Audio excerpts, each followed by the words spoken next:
Well, I think that's my concern, though, is we are operating under a bit of a dual model these days because we're all concerned about our energy consumption. We switch off electricity at home, we don't drive cars, and making these choices to try and reduce our energy consumption. And here we have these data centers which are just blowing that out of the water. And it makes you wonder, why do we even bother with our very minuscule efforts towards protecting the environment and at the same time consciously promote the use of AI.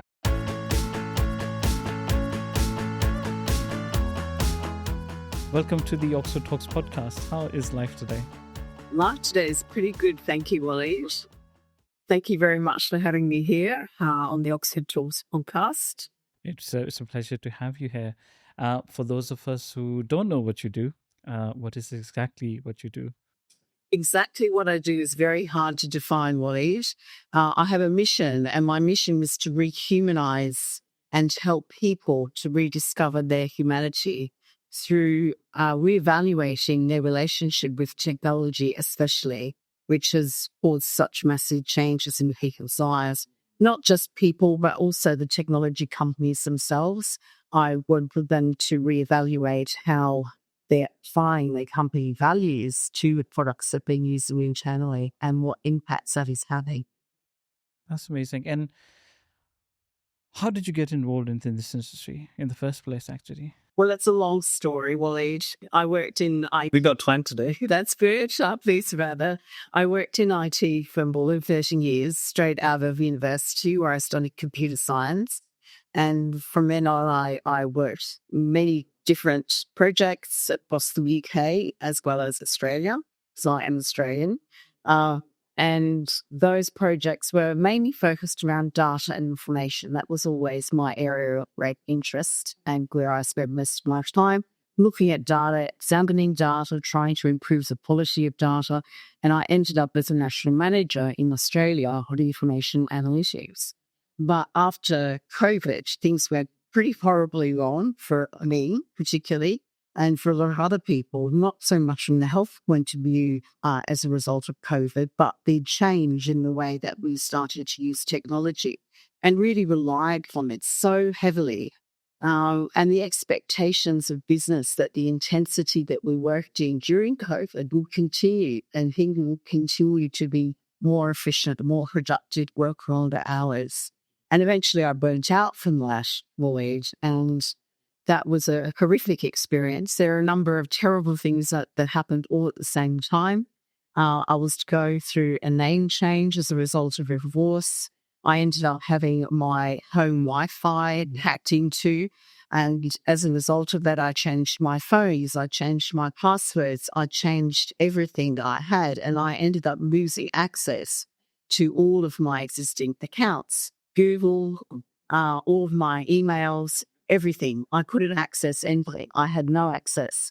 And you can't imagine of that side when you lose your identity to that extent. And that's such a profound sort of thing to go through because we don't realize how much of our day-to-day life is dependent on that. And I want to share an anecdote, a personal anecdote. Maybe I don't think so it's as extreme as yours, but I perhaps it gives me understanding of the gravity of that situation. That it happened to me once that I was using a domain name, personal domain. I still have it for my work, and I had all my personal banking and everything to that. Actually, when Google decided to move away from domains business, they gave the whole thing to Squarespace. Yes. And then the shift from Google to Squarespace for my domain was not that smooth. So my bank accounts were on that, my bills were on that. And immediately I could just imagine if your domain name is just not there, I cannot receive an email, not even send an email back to someone I'm just stuck here. My bank account, I have to wait 2 hours to get through them because tell them I'm I'm not trying to steal someone else's bank account, it's my own, because they send you these one-time passwords and all of that. They are on your email most of the time. We just go. Yeah. And that was what happened to me, because I had followed the advice of what you do when you have a cyber attack, which is change your phone number. And I was also suspicious of my SIM, that maybe there had been some kind of infiltration. I didn't know where the problems were coming from. So I was trying everything, left, right, and centre, to try and eradicate this infiltration into my whole data. And so I changed my phones and I changed my phone number. Well, the sorts of checks that were done at that time, it has changed since, meant that you had to have the same device as well as the phone number, or those apps, some of those Google apps and other apps wouldn't recognize you. They simply refused to acknowledge that you were that person. And what I discovered is there is no one we could contact. And it's not something you think about until it happens to you. And you need to reach out to Google and say, actually, I can't access my email. What do I do? And you discover there is no way to do that. And I'm using Google as an example, but there are other large global companies that also do not have a contact point. And it makes you really sit back and go, I'm running my business and I'm running my life on these apps that have no customer service. It's really astonishing when you think about that. The whole life depends on them. Yes, absolutely. And I had a particular problem with LinkedIn because, I used it a lot for my business connections, and I lost access to that because I put a proof who I was through their identity checking process. And again, I had no one I could contact. And it wasn't until I discovered that I could reopen a new LinkedIn account with my new surname, and I could validate myself through that. And through that process, I could then request that I had access to my whole LinkedIn, but I never got it. I still don't have access to my whole. So you lost film, what it makes sense. I lost it. I lost all my testimonials and connections I had. Yeah. Well, this is a kind of note to LinkedIn, actually, because, I'm not afraid to say this. Their services can be improved. We use the Sales Navigator, and turns out there is ages ago, we were developing kind of a sales team, and I added some seats to the Sales Navigator. And then the team went away, so I decided to remove the seats. They just removed the whole account. And then it needed to be reinstated again, like literally person by person again. And I'm like, it's a thing used by a billion people. Clearly, a data design can be done, slightly better. But speaking of data design, you have quite a lot of history in that, isn't it? I do, and I was about to say, don't get me started. Have a battle design. The interesting thing is when we talk about AI, which is obviously the big topic of at the moment, and something that I'm quite passionately talking about. AI requires good quality data. Now, we know with large language models that they're not reliable, and that's not really specific for what I'm talking about here.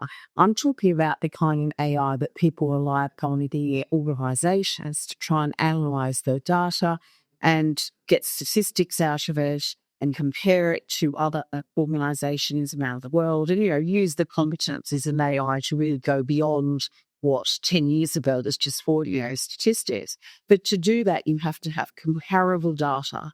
And that's where I think it's very difficult for any AI project, because there are not sufficient data standards in the world. There are a very small number of data standards, but people don't comply with them. And particularly in the AI space, when it comes to data science and the cleansing of data within specific data sets, it's really left to individuals on those projects to decide how to go about cleansing them. And the standards they use quite often are not these international standards. They're not any climate standards. It's kind of based on what they just start reading data itself. So what we end up with is all of this data around the world, actually, you can't compare it well. For those of us who don't understand the intricacies of being standards and how the international regulation about there in UK and Europe. Well, there are no regulations. Isn't GDPR was the regulations? Yes. Is it for data design or is it for data maintenance? It's about privacy and information protection for individuals. So not pure data. It's not to do with using specific standards. So there's privacy practices that our required companies must comply with. But there's nothing to say you must use this data standard. Individual organisations can, of course, put their own policies in place. Health, in particular, does comply with health standards. Otherwise, it will be able to assign particular injuries or illnesses to particular categories. There are problems with that, though, because maintaining those standards doesn't always happen in a timely manner. So it's not just that there aren't standards, they're just not well maintained either. There's no enforcement to them, I guess. Yeah, there's even no enforcement, or where there is enforcement, they're not able to be changed rapidly enough to keep up with the need. What about the vast majority of the world, and let's say in Asia? I'm thinking of countries like in Northern Asia, even in big countries like India and Bangladesh and Pakistan. Like, there's a huge amount of people there, but they're constantly, I guess, facing a new lot of challenge. Because in India, I remember there was this a few years, maybe almost a decade ago, it happened this thing where they overnight they changed the currencies, and it suddenly was a new thing. So and again, currencies is one of the representation of data. Like, they were trying to sort of curb kind of black money being into the main systems and all of that, and they came up with a way that if we just do sudden changes, people wouldn't have enough time. I mean, this is my general interpretation of what happened there. But in countries like that, where individuals are sort of getting more and more on internet, they are generating more and more data. How can one organization or a country can just keep up with how exactly that data needs to be managed, what design needs to be implemented? Because one way can be just taking what has been working for us, let's say in UK or in Australia or in America, and just implementing it there. But again, there might be different data sets. Our identity might be different. Yeah. Said we like variations for sure. So how does like an incumbent practice versus new practices kind of meet in the middle? Like, this is what we can do. Well, that's where we need better international standards, because different countries do have different standards, which doesn't matter if you're only dealing in a local environment. But where it's become more of a problem now is when we're really a global community and we're trying to share data. And unless we have an understanding of how our local standards map to those international standards, it's very difficult to try and compare any information that you get.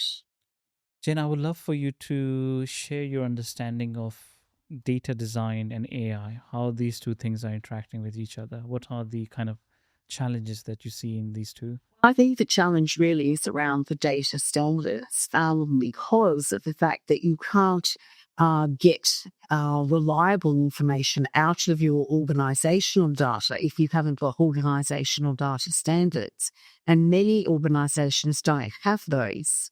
And that's where the individual data scientist who is doing the cleansing of the data is applying their own knowledge and their own logic and their own understanding of that data to come up with the refined data sets that are being used by AI. So where we see successful use of AI, for example, is in the medical industry, where there are very clear data standards. And that's why often when we say, well, what's AI for? What does it actually do with benefits? Which I think is a really good question. Often people talk about the breakthroughs in medical science, and that's because the data that AI is given has been heavily curated, which is a way of cleansing it and ripping into the right sort of shape and form. That's been done by people. So when we talk about medical imaging, there's a whole lot of metadata, which is associative data with the image, which has to comply with certain standards in order for it to be filed away into a database. So those standards, those tags are what AI can then work on to compare different information across those images. I know with AI, I think regulations are still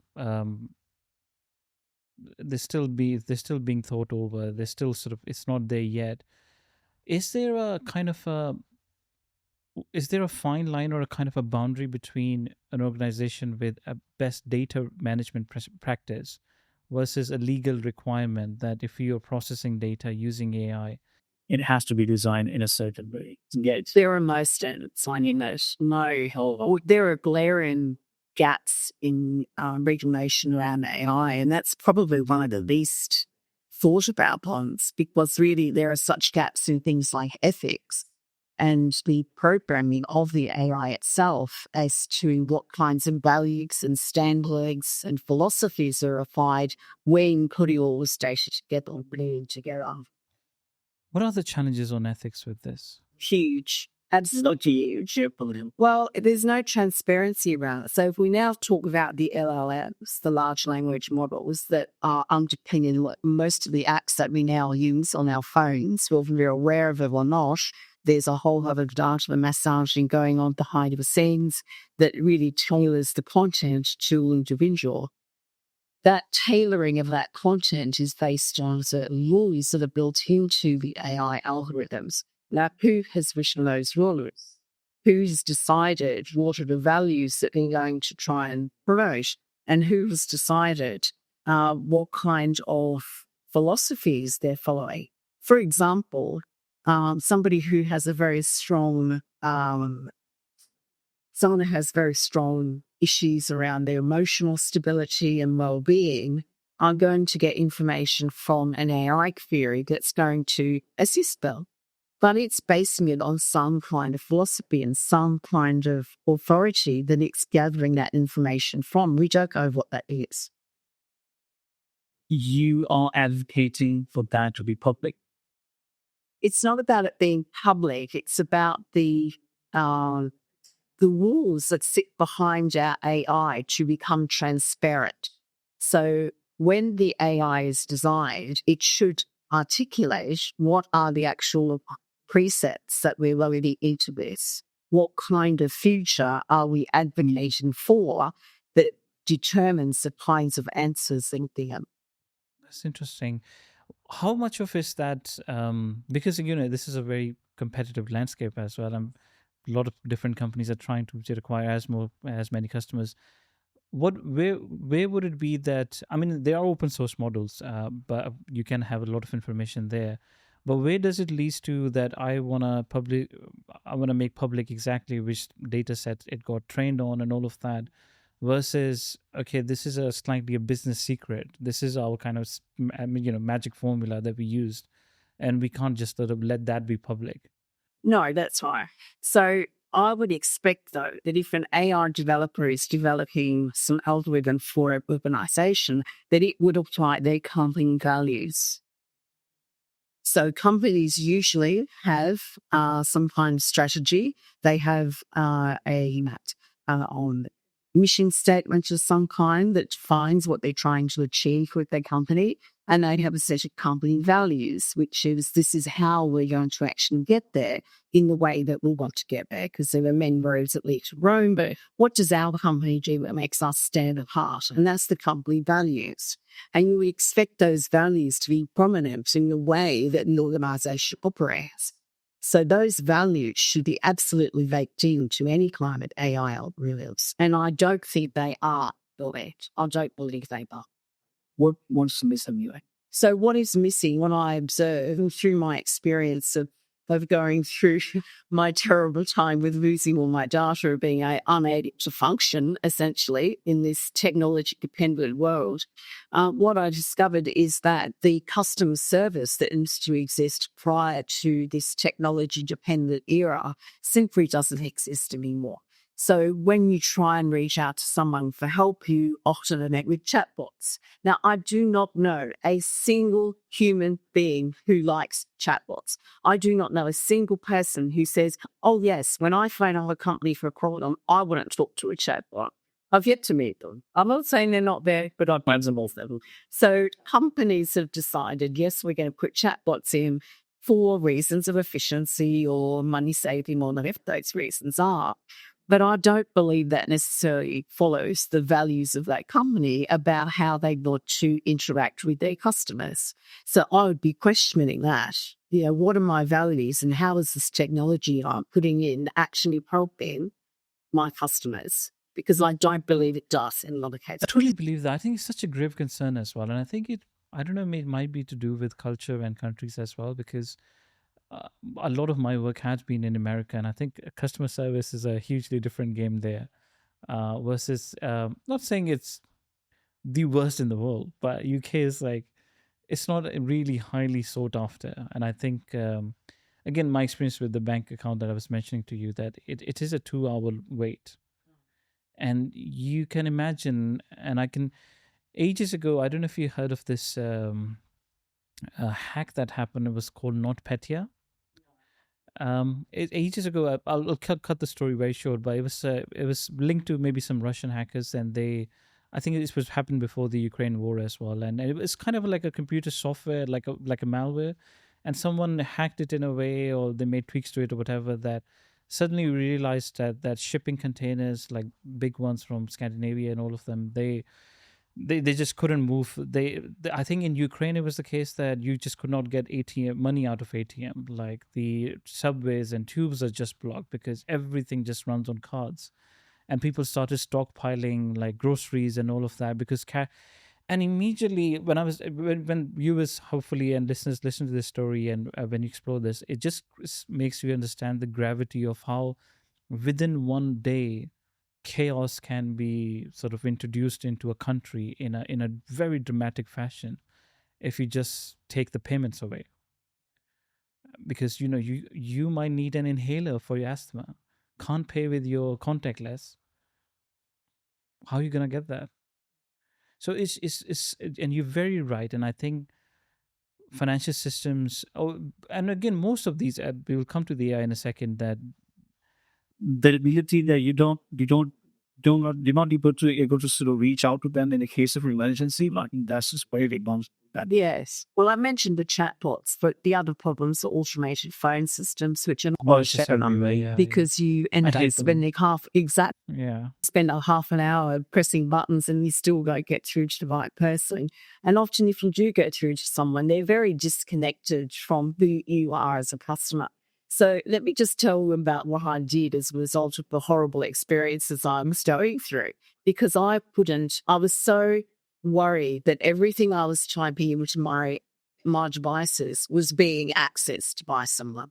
That's because it was an attack. Yeah, that's right. So it meant that if I used an online banking service, I was actually giving away my banking information to his unknown body, and that really wasn't something I wanted to be doing.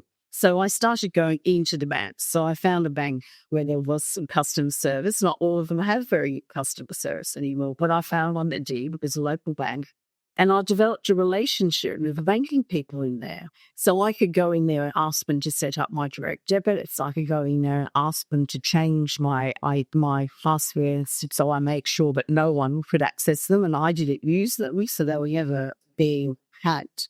And when I worked for a bank loan, I actually had someone to go and talk to who knew me, knew my circumstances, and we kept having a conversation about them. And it made me remember, that years ago, that's how we used to do things. We had a personal relationship with our banking.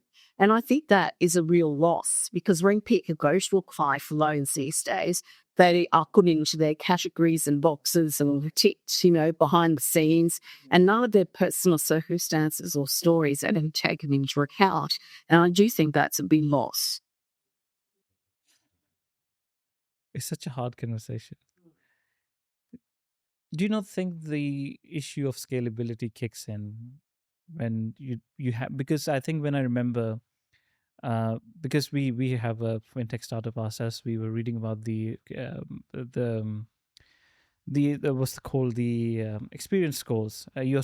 Credit scores. Sorry, every country more or less has them. They were developed in a sense to literally replace the relationship, because just like your credit score tells you, like this mathematical models, like, okay, their loan to debt ratio is this, and these are the normally circumstances, again, things that you have a conversation about. You tell them this is what, but it's just a snapshot profile and it gives you loan instantly. There are benefits to that you just have like an hour, within an hour you can get funding, versus you have to schedule a meeting and go in and all of that. I think there are positives to both. What can be the middle ground?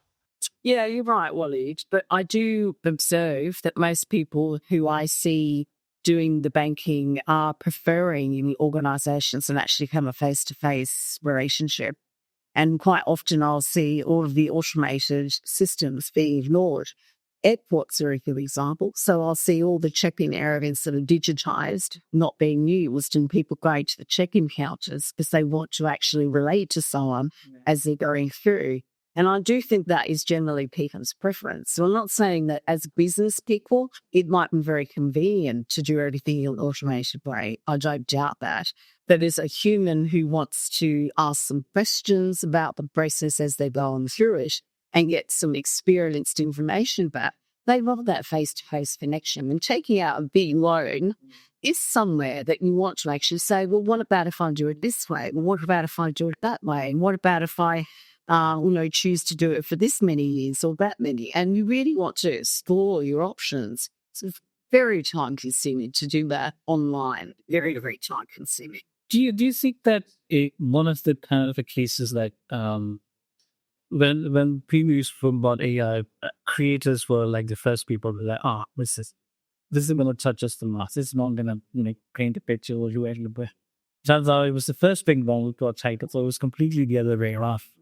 And I spoke to quite a lot of industry individuals about this and all of that. And I think the kind of consensus that you're getting is that there is an element of productivity to these things. And AI is added to that productivity. But I'm kind of, I think the point you're making, we're going to see more kind of premise of that I might want to have a bank account where if I'm new to, I don't want to speak to my manager all the time. No, I can just get things done quickly as a sort of flat. But again, if I'm able to create exactly that, I would love to actually shake hands with the place in my banking bit. Yes. So do you think maybe now that there was some main task that AI can just do, we start prioritizing going back to gold rise? Okay, let's just bring the face-to-face fan with. I do think people want that, and I don't think that enough companies are listening to that. But I think that ones that are, I think will get ahead. I think that where people are getting tired of the chatbots and the automated phone systems, and there's an alternative out there where they can actually talk to someone and get a swift reply, a well-managed organization, I think they would be preferring those files. That's what I'm seeing in a small way, and I think that will persist. I think that will continue to be a base. You vote with their feet. Yeah, no, that's definitely. Wow, that's a new mind actually. Yeah.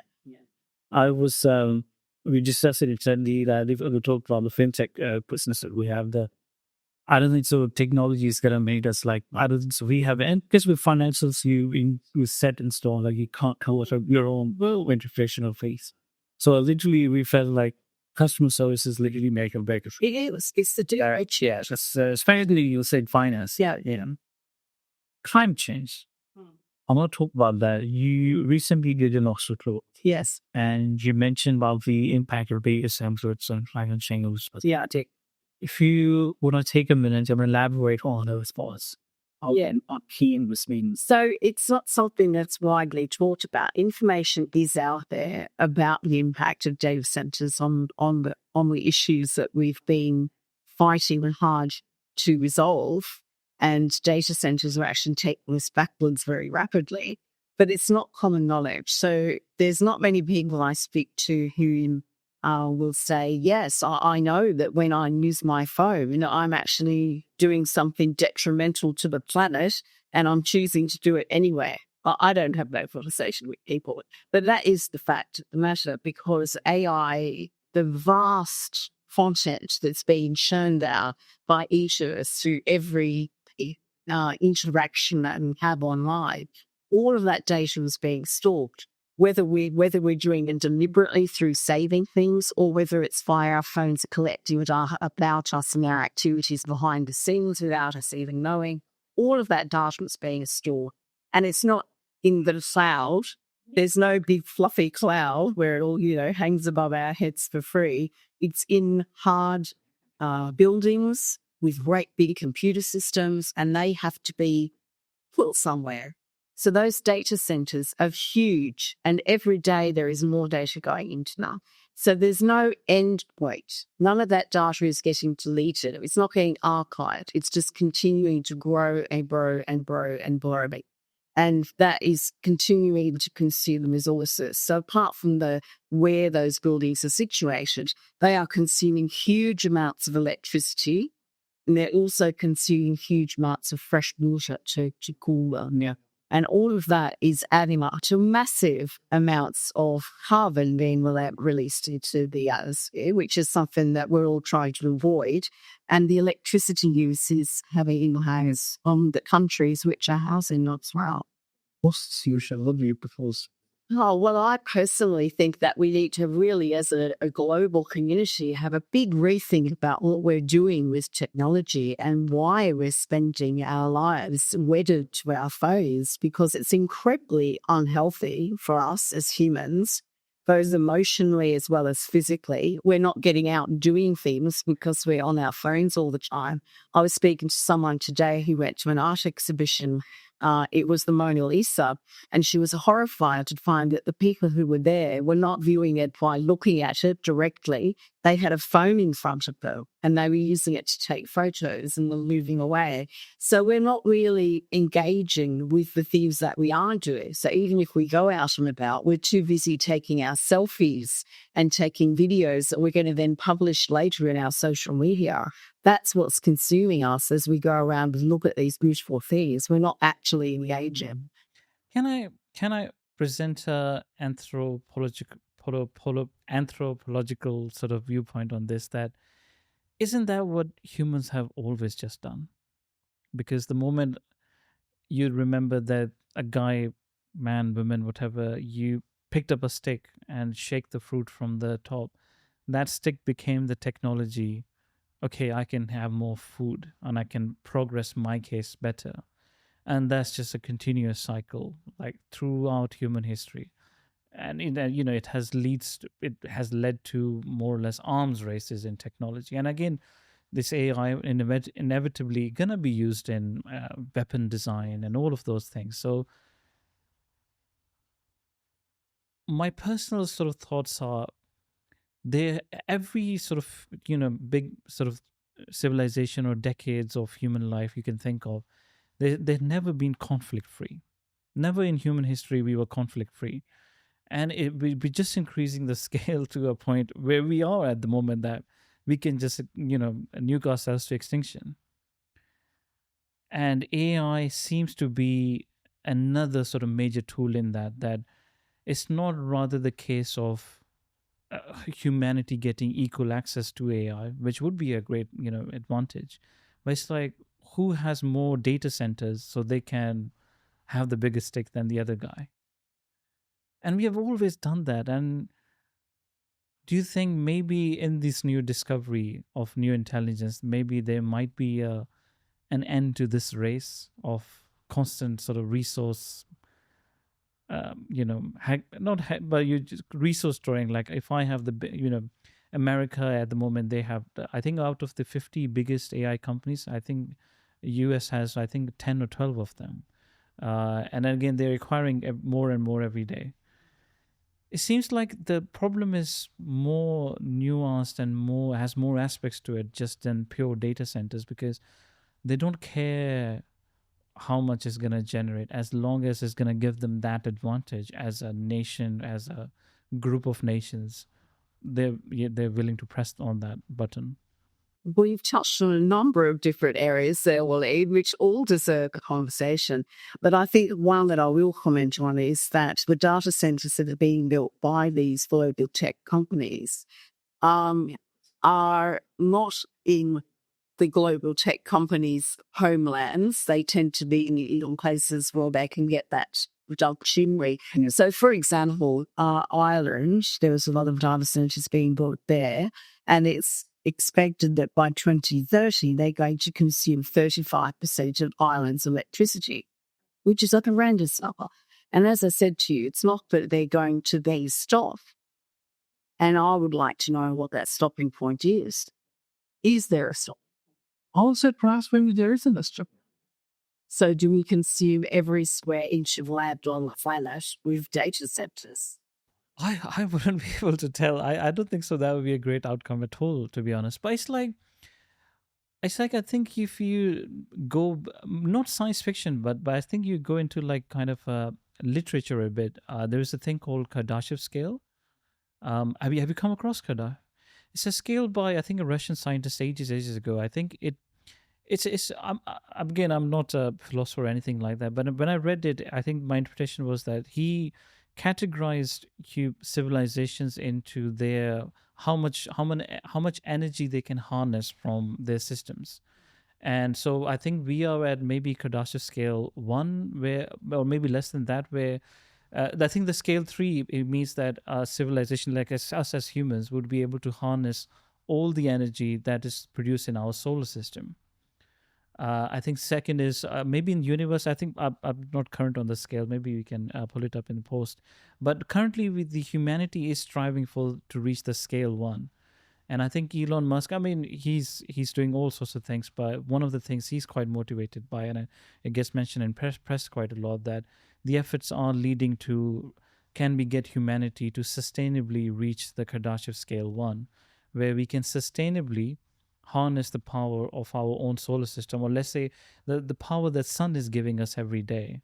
If we can just harness that, it's enough to do most things sustainably. We don't have to go to wars with each other and all of that. But we just don't have the infrastructure to kind of harness all. And again, there's a divisive that, you need solar panels, you need that infrastructure. Not every country has the same resource to put into all of that. Even if you get solar lines, we might all have transmission lines to just communicate those. Well, I think that's my concern, though, is we are operating under a bit of a dual model these days, because we're all concerned about our energy consumption. We switch off electricity at home, we don't drive cars, and making these choices to try and reduce our energy consumption. And here we have these data centers, which are just blowing that out of the water. And it makes you wonder, why do we even bother with our very minuscule efforts towards protecting the environment, and at the same time consciously promote the use of AI and the building of these data centers? It's so huge, and it really deserves to be front-page discussion, the newspapers and the media, because I don't see the value position in this world. I have no doubt that there should be projects that look at how we can, as humanity, we have better and more sustainable scientific advances. That's absolutely not on the question. What I do question is the vast majority of data that is being stored, which is not for that purpose. It's all of our chitter-chat. It's all of our inane little conversations that we had 20,000 times. Yeah. And bots. I read the other day that out of all the internet traffic, almost half of it is by bots. It's automated content. It's not even human content. And what is the value of all of that to humanity? I'm not talking about to the companies. They're harvesting it. I'm talking about to us as individuals. So when I look at all the information that's been collected and all the money that's being spent on it, and we're talking trillions and trillions of dollars, what do we get out of it? I don't see that. As humanity, what do we get out of it? Do you think it's really willing to fast? We are definitely going too fast. We definitely are, because the technology that's leading us is being created and sustained and pushed upon us. We don't get any choices, really, about what's happening in our lives in terms of technology. That's not coming from our governments that we elect into power. It's not coming from us voting on what we would like. This is being given to us, and we are consuming it without really thinking about the consequences. Jane mentioned this is a council of world leaders. And your life depends on this. You have to tell them, do this thing tomorrow, and it will rectify the issues that you mentioned. What would you say? Very finely. I'm quite serious. I've been having a lot of conversations. Complete throwaway. As the one that we met. Absolutely. So I've been having conversations with a lot of people about this, and what it comes back to often is the children. So when we think about COVID and what happened during COVID to the children who are at school at that time and children who've been born since then, we are all on our phones. We're all on technology all of the time, and they're not living the lives that we did 20, 30 years ago. Very, very different, completely different. They have no awareness of that. They don't know what life was like before having technology at their fingertips. So a lot of parents in moments of, oh my God, this child is not doing what they're supposed to do. I'm going to take their phone away from them. I've tried every other punishment. I'm going to take their phone away. And they take their phone away. Now, this is being backed up with some a recent project that was done. It was recorded in Channel 4 recently in the UK about a school that did this very experiment, and students voluntarily gave up their phone. I can't remember what the period time was. I think it was math. And it's the same, whether I talk to individuals or by, this Channel 4 bought, that all of the children hate it. They absolutely do not know what to do with themselves for about 4 days. They cannot cope. They can't talk to their friends. They're bored all the time, very angry about it, almost like a withdrawal type symptom. And then after that, they actually start getting on with their lives. They start doing things that maybe they used to do and haven't done or have never done. They start reading, playing instruments. They start talking to their friends in different ways, in actual face-to-face connections. And it changes their lives. They start to become happier. They wake up feeling bright and better about their day. It has so many positive impacts when they're not using their phones. And I think we need to really think about, why are we giving children technology that's harming them? Isn't it just too late? No, it's not. It's our responsibility. I think about it like smoking. Like, everybody smoked in the old days. Now it's a rarity for people to smoke. And that change happened because people said, we have to have this. We have to have this change.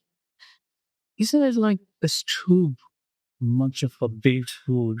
In small resale hand prices like Alpo, people are being ready value, but how many of these it replaces bases or camera or your cell phone as calculator and everything, all sorts of things.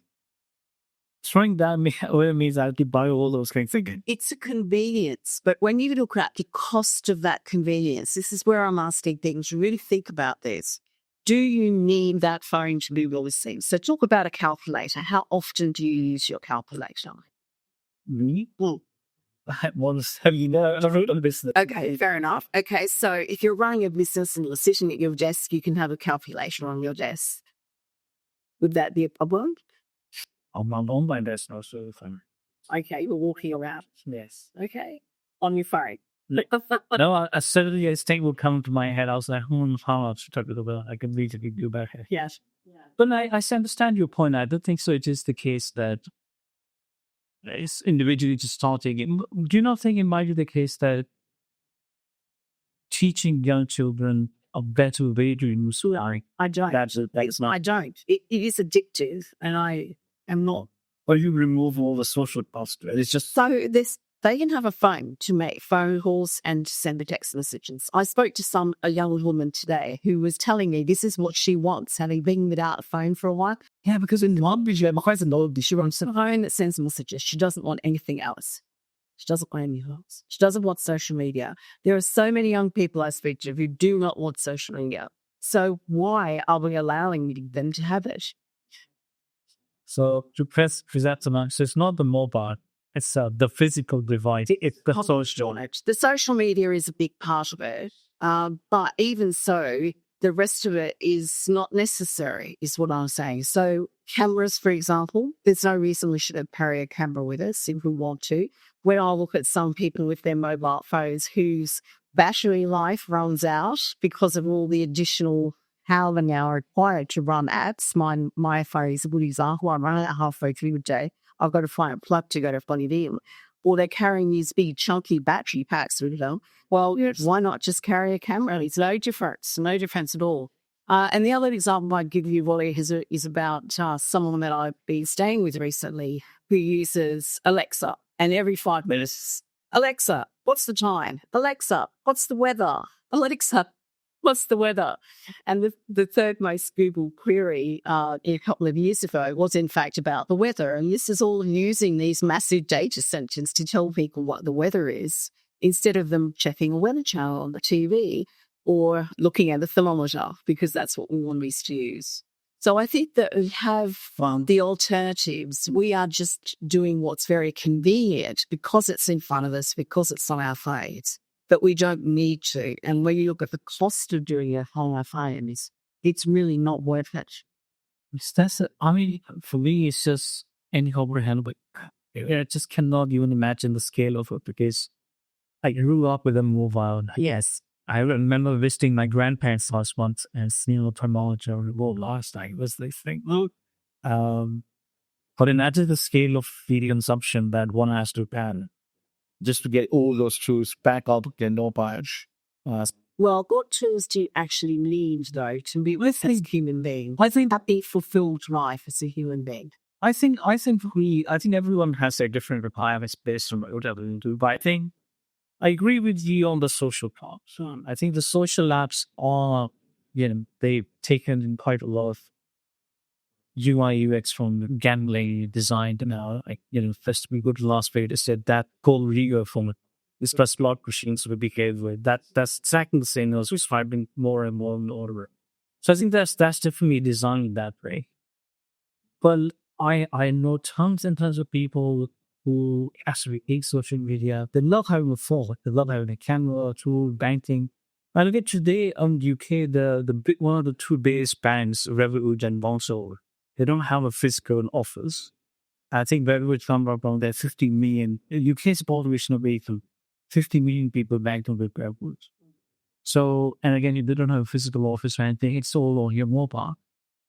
I think I don't want to go back to the time where I bought this cake because I have carry cards for work and it's susceptible to theft and all those things. I like having the visual part. So let's talk about the susceptible to theft. Yes. Because we have huge issues with cybersecurity. You can use a virtual card. That's not on Revolut, so you think that's being...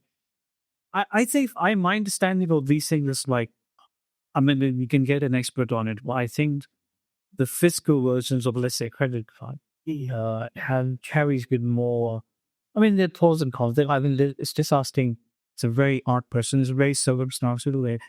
For some people who might not be live in London and homes get flashed for all those things, but I can just tap it one motion and my phone just completely gets bricky. It might take the screen away and batteries or whatever, but my data will more or less be.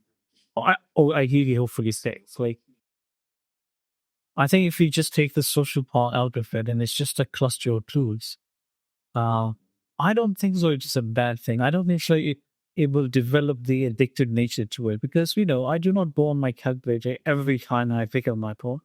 It's purely when my need is there else. The addictiveness is not very that true. So what did you say is the social lives which I make to time? Certainly that's the worst, but I still think the fact that all of these apps now have AI into them makes them extremely bad or bad.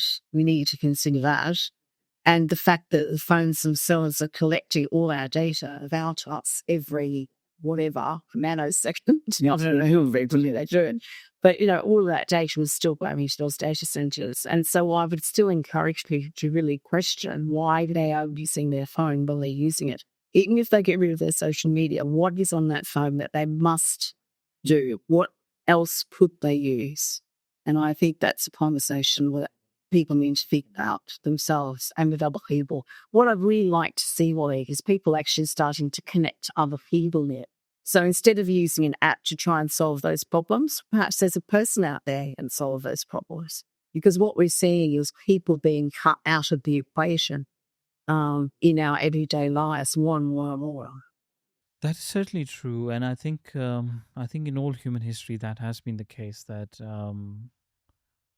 would you say it's a complete cutoff, or is a kind of a reorganization of things? Because what did you say that when tractors came around, people were like, oh my god, this is gonna get rid of farmers' job, but now the farmer can actually go and reskill themselves. And again, they not being an ignorant to the fact at all that not everyone can reskill them, or maybe they are at a stage of their career where reskilling is not an option. So there's definitely some culling happens straight away. For someone who might be 75-year-old, they might have a job at a bank or whatever for 25 years. You're suddenly telling them, or now you have to learn AI and do all of that through that. I mean, I highly doubt like they're gonna have all the energy to sort of go through and reskill themselves.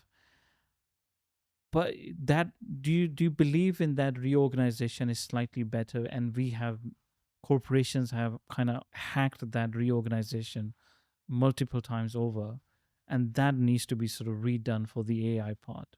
So this, because it's such a huge invention.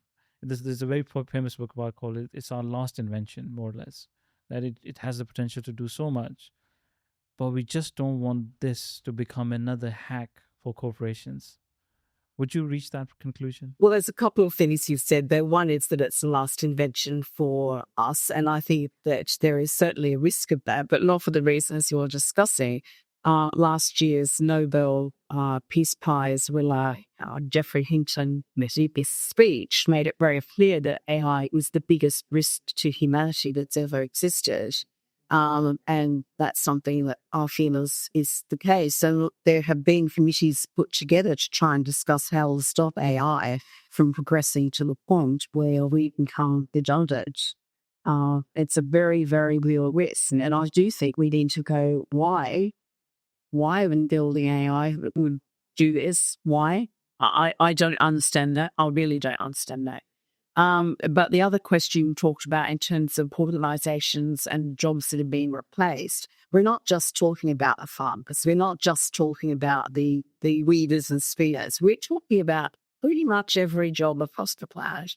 Unless you happen to be in that very small group of people who are comfortable working in IT and working in it in that very specific way, you really no longer are expected to have a role to play. And that is a big issue to me. We're not just talking about a small group, we're talking about everyone. When we look at the number of jobs that AI is expected to replace, it's really phenomenal. It's huge. And what is everyone going to be doing? I really don't know the answer to that question. I was gonna ask you that. Be my oracle and guide us what we can go through.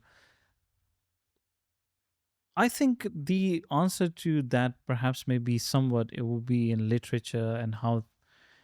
I think sci-fi is a cool way to sort of look at these things, and like whatever you can imagine, you can sort of weave it into reality. I think that's a good point, because when I do talk to people who work in the IT and are very much on the bandwagon of how great AI is, that is what they will often say. It's so cool. I can do so many cool things with it.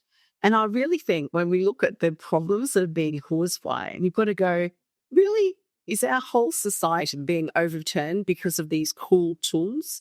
That doesn't make sense to me. No, you were right. I think I definitely share that concern. I think it's because in its current modality, the chat apps, the GPTs, and all of that. I think they're already quite a danger to sort of a lot of traditional ways that we have worked. In a positive, negative way, I think that can be debated. But it's the next iteration, which is quite here, and it's in dev labs. It's happening already. It's the agentic AI. And again, Tesla has released robots, which are, because I think for robots, for a very long time, they used to be, they just couldn't understand a lot of how the world works around them. They would have the physicality to interact with the world, hands, limbs, and all of those kind of things. But now they are paired with that kind of intelligence module that makes them understand everything, and the learning can be done quite rapidly. That means that you might be thinking that the physical job might be safe. Like, oh, I'm building, I'm cleaning the solar farm or anything like that. AI would never be able to do that. You'll be surprised. You'll be very surprised very soon. So at that part, I definitely do. I mean, I don't know what am I gonna do, to be honest. Because I mean, I'll kid you not. We are in the office at Oxford Talks.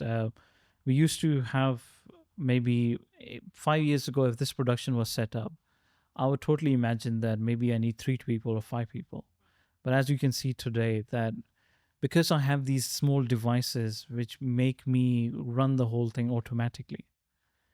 And I think the AI iteration to these things is not that far. And how long is going to be that I might have an AI producer for the podcast? The guy is checking the lenses are way better than my eyes. The job can be done way better than any producer you can hire. I can tune in, okay, make the lighting look like this. Totally possible. So they can interact with, and I think that's the kind of future that I definitely do fear. Well, it is, because it comes back to the issue of loss of connection. Because if you no longer have human-to-human connection, what are we actually doing? What is our purpose in life if we're all living as different individuals without connecting with people? I don't think that's a healthy outcome for humanity. Not touching on sci-fi again, but do you not think so? Perhaps, as Elon once said in the podcast, like we're kind of like biological bootloaders for AI. I think that's a horrible idea. I think it's like if someone, I can't imagine of an example to give. It's like if there was an other dominant species on planet Earth, not us humans, and it's like, when you're building a road, you don't care about the ants, you just squish them and you build your road. We are building something which is profoundly better in intelligence. Well, what's the difference? Better, Louise? Two things. I think one is the intelligence of like carbon-based intelligence, which is we are. One is silicon-based intelligence, which is these things are. What we have designed our physical economic world is on silicon-based intelligence. The economic models and all of those things, they run on silicon models. Our personal world, the concept of love, the concept of caring, all of those things, they're carbon-based. The machines don't share that with us. They will never be able to. We are inadvertently given everything that we have to this silicon base and literally created a kind of future version of us, which is better off, but it doesn't cares about our carbon-based intelligence whatsoever. Skynet. Yeah, I know. So that is a huge possibility. It's a huge possibility, and I think that's what Jeffrey was saying about. I think my concern is not that it's like a global kind of blanket thing that everyone's going to have at the same time. My personal kind of concern is that the advancements are not happening on a global scale. Like Maldives is not getting the same internet, AI, and everything as Silicon Valley is getting. So you're going to have nation states. But it's like kind of like, that's going to create disparity as well. Huge one. Yeah. So going back to what's actually better, what actually are we doing this for? I don't know. Nobody has told me, and I have looked. Why are we doing this? What is AI actually doing that is necessary? Why do we even want it? And I haven't spoken to any person on the street who can tell that. Like, why do we want AI? They don't know. They don't want it. My children don't want it. Nobody wants it, and yet it's happening to us. I think it might to do with the human nature of like the exploration. Yes.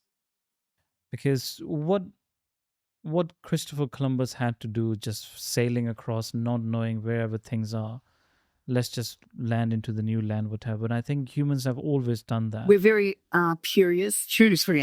Yes. And it's one of those reasons curiosity might kill the cat kind of a situation. Yes. I think it's the imposition of it, though, onto the global population without their consent. No one has actually said this is not large. And I feel very, very strongly that humans should not have to have technology.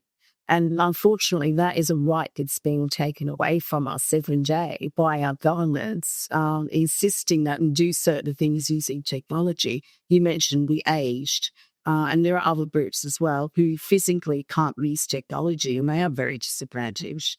So we should have a choice to say, I want to use technology. It does good things for me. I'm a person who finds it incredibly helpful because I can't navigate without Google Maps, for example. But there is also the right, a human right, to say, I choose not to use technology. I choose to live a life where I don't have a mobile phone. I choose to live a technology-free life. And I cannot see any reason why that shouldn't be the case. I do feel it's a human right for us to choose not to have technology. I think you're touching something very profound, and I think that's certainly been the case that, and touching back to, I think, one of the discussions we were having earlier, that the children which are growing up these days, I think they, and again, I can consider part of myself to that when you said, let's throw away the mobile, I just cannot comprehend it.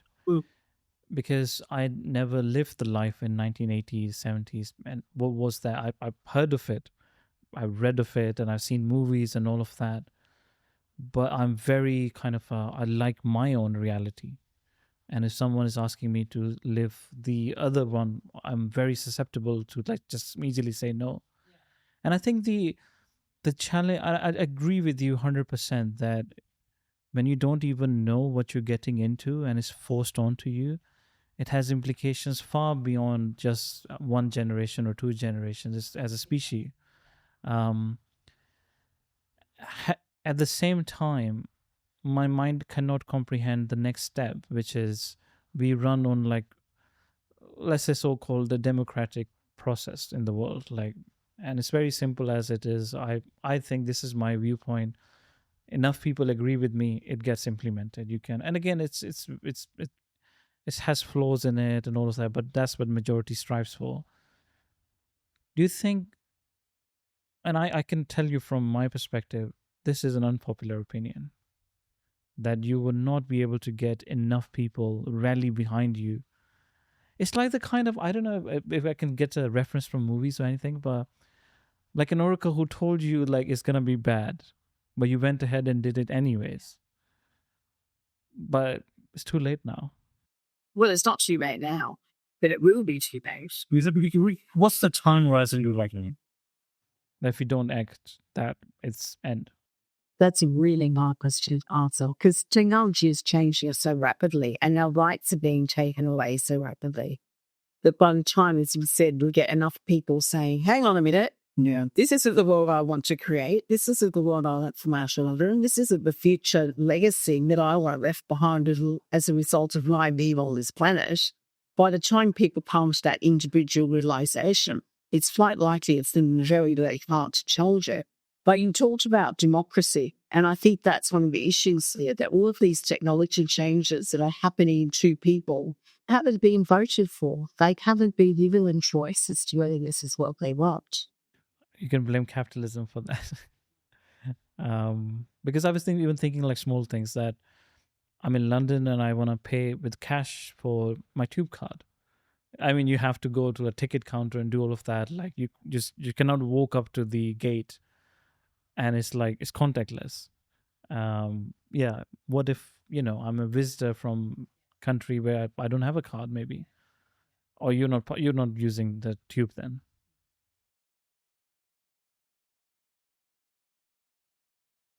Well, there is a way out of it, and that tells you to be lost. I think that is to be very conscious of the choices that you make. So, as an individual, which apps do I need to use because they actually enhance my day? They're necessary to my day.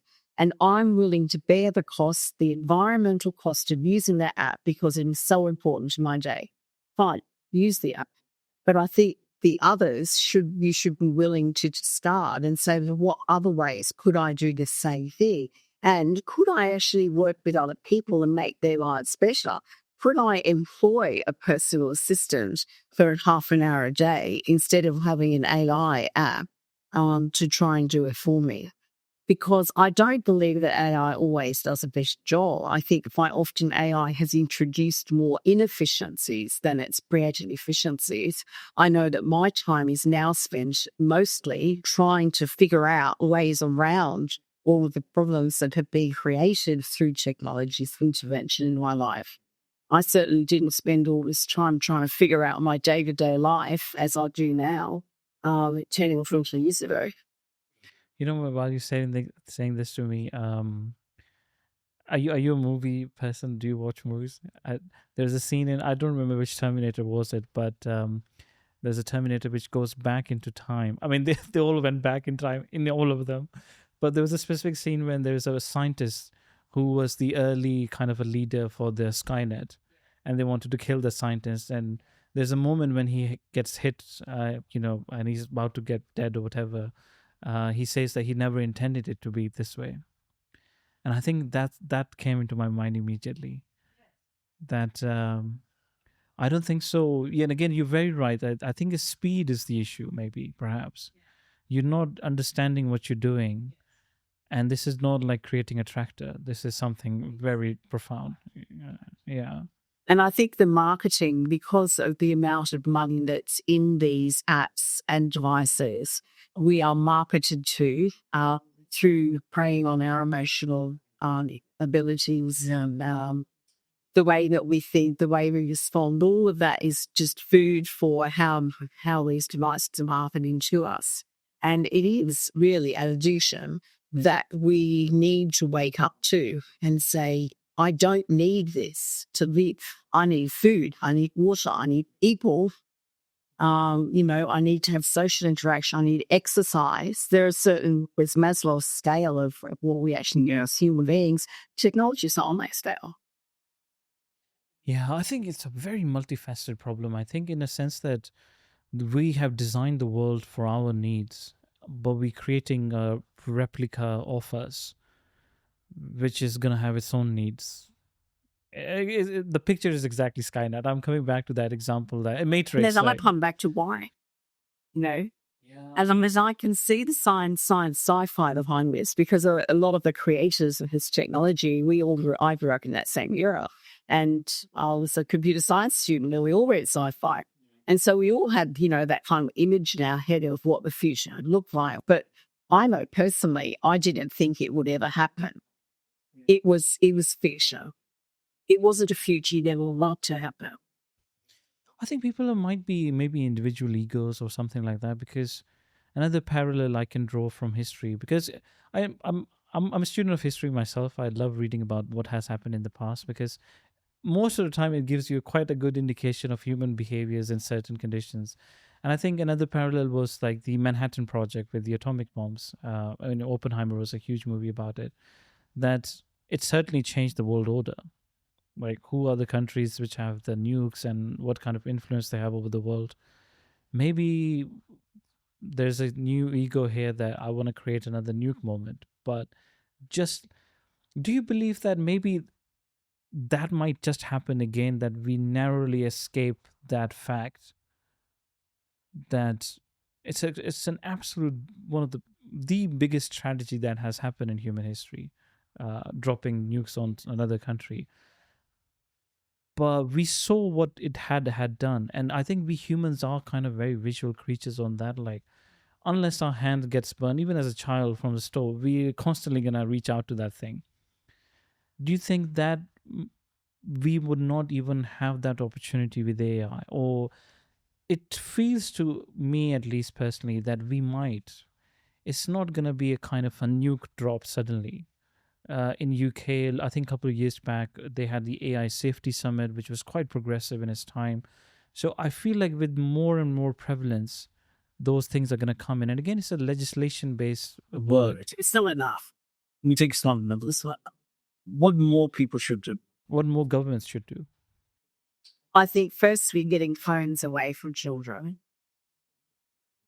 You're fixed on that architecture. But because it's so unhealthy for them. It's so unhealthy. Or it's just like a laptop or something. I mean, I use it on laptop. Yeah, that's fine. So, I don't say that children shouldn't use technology, but I don't think that they should have phones. I think it is an addiction, and I don't think it's parentally responsible to willingly give your child something they're addicted to. Yes, that's true. I mean, I haven't seen a single child who doesn't get addicted to mobiles. As talked about, but once they're taken away from those devices, they have a better quality of life. As even in that moment, I don't know if you've seen those clips where the children or their mobile games or whatever, like they're doing, and you suddenly snatch the phone away. Like the first reaction is anger. And it's like, it's like a gambler's reaction, like, oh, you were just about to hit my jackpot, and someone turn off the machine. So I hands down, I do not think of a single child who is let run wild with mobile phones and they are perfectly fine after that. They do develop addiction. They're opening it up 17 times an hour. So I think, to answer your question, that's the first seed, is for children to grow up being human. And then as adults to make choices about the technology they use with full awareness of the environmental impact, the impact on our own lives and the impact on others. So if you come back to the organizational question again, customers used to be pretty important. But as a customer now of these organizations that have automated everything, I don't think I can't afford it. I'm just a product. I'm just paying the money. And in a lot of cases, they're not even doing the job for me. They're sending me back all the forms to fill in. They're sending me back all the stuff that I've got to do, which now takes up all my day, instead of actually doing that job. So I'm very unhappy with the way that organizations are currently running, where they're not doing their jobs and they're not available for me to contact them when I've got problems about the systems they've given me to work with. It's not a happy relationship at the moment between these organizations that are trying to be progressive and the people who are actually their customers. I want to come back to the moment when when your identity got stolen. Was that the time when you developed this consciousness that you're gonna go full steam ahead and advocate for this? No, that came very slowly. It was because of my frustration that I couldn't do the things I needed to do. I couldn't reach the people I needed to reach. I was going through such a bad time and I couldn't contact anyone who could actually help me solve these problems. And it took me a long, long time to get out of that situation. And I changed career. I went into doing things that I was actually interested in. I changed country. I moved to South Korea so I could actually meet new people and a new culture. And that's actually what made it be different to me, because coming from Australia, we are very technology aware there. We don't have a long cultural history in terms of our Western influence there. And we don't have those roots that they have in South Korea, where the family culture is so strong that it actually supports and protects the individuals there who are all part of that same culture as they have been for thousands of years. And that really changes the way that they relate to each other. So even though they're a very technologically advanced country, they are also very socially connected. Now, I'm not speaking for every career, and I've no doubt that the situation has changed since the advent of technology, like it has everywhere, but I still see so much connection there between people that I don't see in other countries necessarily. Would you say Japan is kind of a similar example? I was... No, because I haven't spent enough time in. I just make one more comment on that. So I've been recently to New York and I've come here to Bristol. Yes. And I have been everywhere I go observing. I've been to Italy recently as well, observing, what are people like? How have they changed since I last traveled, which was about 20 years ago, prior to having a phone to travel with. And it's interesting seeing how communities that are very healthy work compared to the people who are just going around with the phone stuck in their hand here straight on. And what I've observed is it is those ones with the traditions and the connection to their local communities that are the strongest. So when you go into the local hub and they know your name, they know what beer you like, and you sit in that pub and you have that experience being part of that community, that's very healthy for you as an adult and as a human being, to be able to share your experiences. They know if you're going through a bad time, they'll be around there with, a meal for you. That's the kind of community that's really vanishing with countries that are really going full steam ahead in technology solution to our future. If this humanity that is progressing doesn't seem very progressive to me when we're moving away from that idol. Yeah, these are isolating technologies.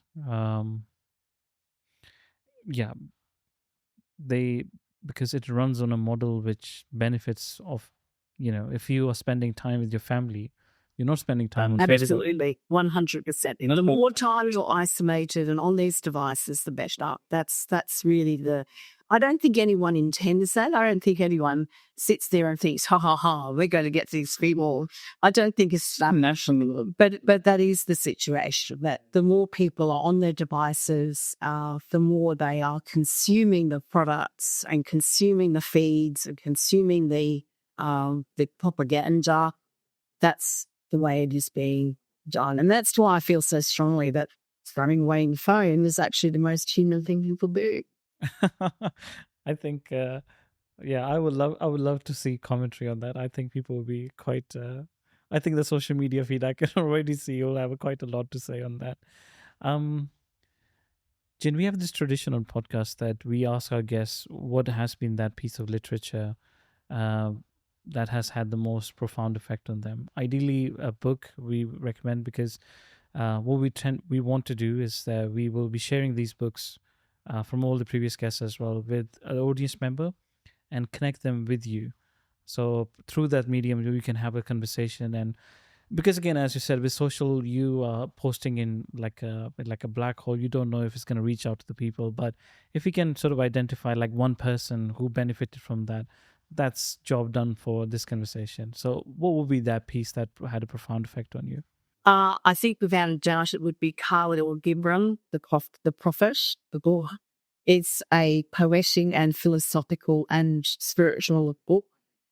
It is beautifully written, and I come back to it at various times throughout my life where I've been at the point of, what's this all about? As we all do. And it always has something in there to inspire me. It is absolutely beautiful, and you don't have to be a poetry lover to read it and get a little out of it. And I really like to see a lot of people look at that and think about themselves as human beings and who they are and who they want to be for the world. Yeah, poetry is a beautiful medium. I think it's I think there's some beauty in summation of things in like, you know, in a I know you would hate this example, but like in the memes are memes because they say a lot with different meanings, but in a very small amount of time. And I think humans just have a tendency to love that kind of a summation of things, where the poet might just say 2 sentences, but the meaning But is that's their experience. And I do worry that with people no longer experiencing the world and just experiencing technology, who are the poets in it? ChatGPT is going to create poems left, right, and center. So not real poems about real human conditions. Let's not end on a sad note. Jane, tell me what is the best way to connect people with you, and how can people find you? And again, this is something we discussed before as well, that podcasts and Oxford Talk shouldn't be the sort of only medium. Like how people can actually reach out to you to have a genuine, meaningful conversation. Because I would love to have conversations about this. And I do want, I'm still in touch with my previous workplace and people that I've known for many years in the IT industry. And I would really welcome anyone in IT to sort of, you know, come onto this journey and talk about humanity in technology and how we're really helping humans to be humans. But everybody, I would like to hear from everybody about their experiences in how technology has harmed them as well, because there are a lot of people who have been harmed, and I would like to hear their stories too. So I do have a website. It's jane-newman.com. And I'm also standing up a website for Rehumanising. That's re-humanising.com.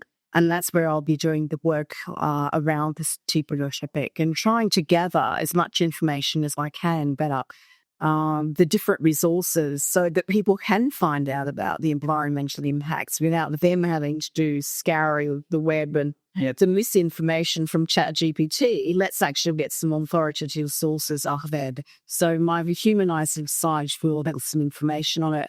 I'll be working with companies as well to try and help them see, we want AI, but we're now, you know, we don't want to think of all things. So what should our technology look like? And do we actually need it? I think that's a question that every organisation should be asking. Do we actually need it? And the other thing that I'm doing is building an app as well, which will be a Rehumanising app. And that would be for individual people to look at and help them see how they can step away from the technology versions. If I've thrown away my mobile, how am I going to use your app? Yes, that's a very good question and a worthy one. But as I've said, it's not about necessarily reducing, it's about reducing our reliance on it, not removing it entirely. So it's being selective in how we use technology. It's the children that I'll watch and throw away their face. Jen, I absolutely had a profound experience having this conversation with you. And I think, again, thank you so much for being that voice. I think me and I think so many people like us, like the tech nerds or what you can call it, like you just go full steam in one direction and don't realize that. It's the impact. I feel like that scientist who just got shot by my own invention. Like, okay, you were not intending to do that, but I killed you. Jane, thank you so much for being on the pod. Well, it's absolutely my pleasure. Thank you for asking me to. Thank you so much.